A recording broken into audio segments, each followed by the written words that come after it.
Mayor Curry and City Council members, we ask that you do the right thing. Take down the tools of terrorism. Hi Jacksonville, my name is Whitney and I'm here in Springfield Park. Each of us has a story. History is made up of different people's stories.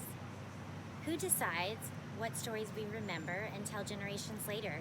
What if the stories we're told aren't the whole story? The Women of the Southland Monument here in the former Confederate Park in Springfield has a story. The park was originally named Dignan Park when it opened in 1907, named after a former chairman of the city's Board of Public Works. In 1915, the park was renamed to Confederate Park at the time of the monument installation. This change was brought about by the 1914 United Confederate Veterans choosing Jacksonville for their annual reunion. The reunion was attended by about 8,000 former Confederate soldiers, and afterward the monument was erected and the park was renamed.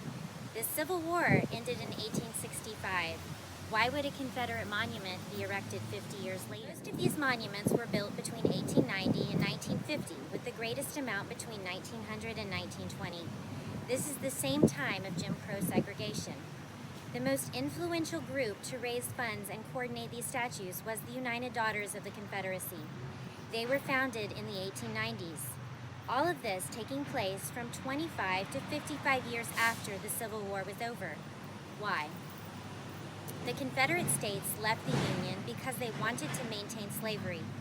Each one of their secession documents explicitly states this.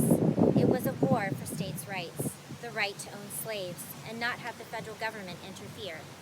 The Southern way of life was forever changed after the Civil War, but the mindsets had not.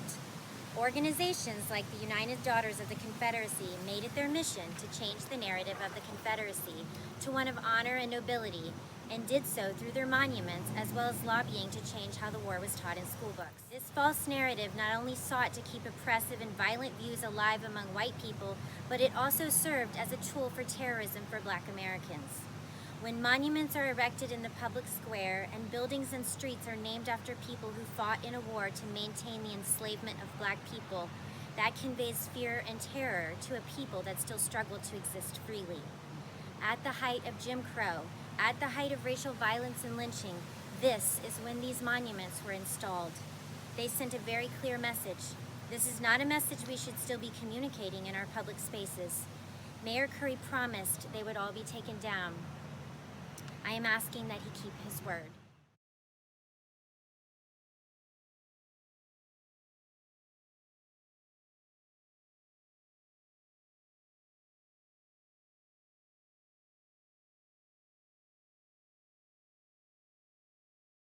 She does not represent me.